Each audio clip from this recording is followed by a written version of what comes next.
Lesson 10 उसी के तहत ये बहुत सारे प्रश्न हैं क्योंकि उसमें अलग अलग भागों में बांटे गए हैं। तो ये अभी 17वां प्रश्न इसका ले रही हूँ मैं। ठीक है, विस्तार शिक्षा क्या है? उसके सिद्धांत का वर्णन कीजिए। विस्तार शिक्षा क्या है? शिक्षा विस्तार का अर्थ है ज्ञान को ज्ञात करना, ज्ञात से अज्ञात तक फैलाना। ठीक है, यह ज्ञान तथा अनुभव बांटने का दुतरफा प्रक्रिया है जिसके द्वारा निजी व सामुदायिक विकास हेतु व्यक्तियों और समूहों को प्रेरित किया जाता है। उदाहरण के लिए ग्राम सेवक लोगों की समस्याएं विस्तार अधिकारियों और अन्य शैक्षणिक संस्थाओं तक ले जाते हैं। ब्लॉक स्तर पर उन पर चर्चा होने के बाद निकाले गए समाधान वापस समुदाय तक ले जाते हैं। दूसरे शब्दों में जब शिक्षा या ज्ञान को व्यवहार में लाया जाता है तो समुदाय तक उसका विस्तार किया जाता है, तब उसे विस्तार शिक्षा कहते हैं। विस्तार शिक्षा एक संपूर्ण विषय है इसका अपना दर्शन, उद्देश्य, सिद्धांत, विधियों तथा तकनीक है। विस्तार शिक्षा के सिद्धांत क्या हैं? विस्तार शिक्षा के सिद्धांत हैं, विस्तार शिक्षा के प्रमुख सिद्धांत अग्रलिखित हैं। रुचि और जरूरत का सिद्धांत। ठीक है, विस्तार शिक्षा के अंतर्गत आता है रुचि और जरूरत का सिद्धांत। विस्तार कार्यक्रम लोगों की रुचियां, जरूरतों पर आधारित होना चाहिए क्योंकि हर व्यक्ति दर व्यक्ति, गांव दर गांव, ब्लॉक दर ब्लॉक, राज्य दर राज्य का भिन्न होते हैं, अतः सभी लोगों के लिए कार्यक्रम एक जैसे नहीं हो सकते। कहने का मतलब यह है कि हर व्यक्ति के लिए एक जैसा कार्य नहीं हो सकता है, सबके लिए अलग से व्यवस्था करनी होती है। संस्कृति भिन्नता का सिद्धांत है। विस्तार कार्य उन लोगों और संस्कृति पृष्ठभूमि का ध्यान रखता है जिसके साथ काम किया जाता है, अतः विस्तार कार्यक्रम शुरू करने से पहले उन लोगों का ज्ञान केवल स्तर या कौशलों, उसकी विधियों और प्रयुक्त औजारों, उसके रीति रिवाजों, परंपराओं, विश्वासों, मूल्य आदि के बारे में जानकारी प्राप्त करनी होती है। भागीदारी का सिद्धांत विस्तार कार्य लोगों को स्वयं अपनी सहायता करने में मदद करता है। उत्तम विस्तारण कार्य ग्रामीण व शहरी परिवारों का तत्काल समाधान देने के बजाय उन्हें स्वयं की समस्याओं से निपटने में सहायता करते हैं। अनुकूलन क्षमता का सिद्धांत विस्तार कार्यक्रम लचीला होना चाहिए ताकि वह जरूरत के समय बदलती हुई परिस्थितियों के अनुरूप आवश्यक परिवर्तन किए जा सके। संगठन के आधारभूत सिद्धांत विस्तार कार्य स्थानीय समुदाय द्वारा प्रायोजित होना चाहिए। स्थानीय समूहों को व्यवस्थित करने के उद्देश्य नई रीतियाँ कार्यक्रम का मूल्य प्रदर्शन करना होता है ताकि उन्हें अपनाने के लिए अधिकाधिक लोग इच्छुक हों, उनमें भाग ले सकें। नेतृत्व का सिद्धांत अधिकांश विस्तार कार्य स्थानीय नेतृत्व के उपयोग पर आधारित होता है। स्थानीय नेताओं में लोगों का अधिक विश्वास होता है, उनकी पहचान और प्रशिक्षण अनिवार्य है ताकि समुदाय में नए विचार से कम प्रतिरोध का साथ स्वीकार किया जा सके। पूर्ण परिवार सिद्धांत विस्तार कार्यक्रम में सफल होने की संभावना अधिक होगी और उसे परिवार के सभी पुरुष, महिलाओं, बच्चों, युवा सदस्यों के साथ चलाए गए हैं।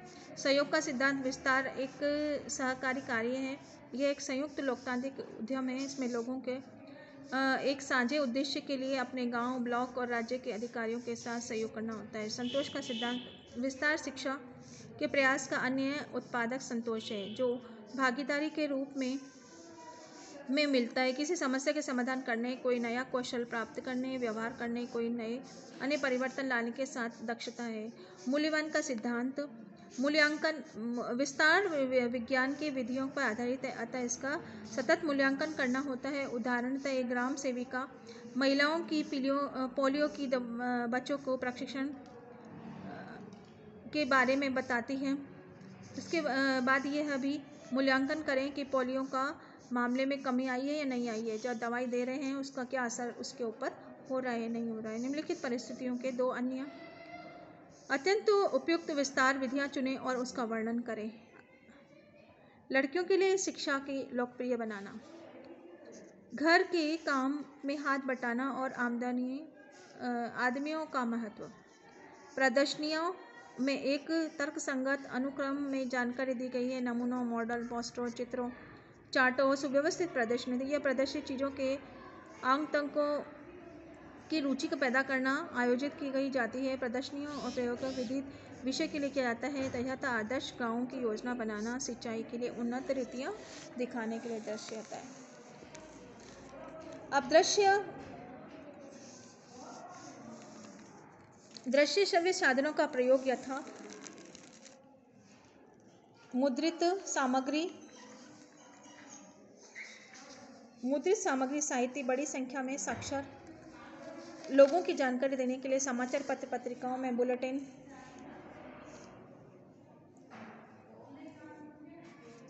लीफलेट, फोल्डर, पैम्पलेट और दीवार समाचार शीट आदि का प्रयोग शामिल होता है। रेडियो यह संचार का सर्वाधिक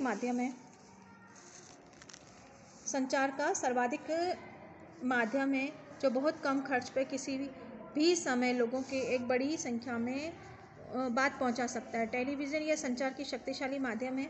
यह श्रव्य और दृश्य दोनों भावों को मिलता है। हर प्रकार की जानकारी प्रसार करने के लिए उपयुक्त है।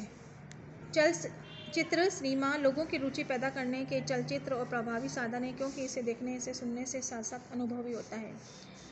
घर के काम के साथ बांटने वाले आदमियों का महत्व। फार्म घर में जाना विस्तार कार्यकर्ता द्वारा किसी एक व्यक्ति और एक परिवार के सभी सदस्यों के साथ प्रत्यक्ष सामने सामने संपर्क का कार्य, ताकि जानकारी का आदान प्रदान हो सके, समस्याओं का पता चल सके। विधि प्रदर्शन इसका उपयोग काम करने की तकनीक, नई रीति अपनाने में, तकनीक दिखाने में किया जाता है, जैसे नर्सरी की क्यारी तैयार करना, बीजों का, कीटनाशक के कवक नाशकों का उपचार करना, रेख बुआई, मृदा नमूना लेना, फलों और जड़ों को कमल करना।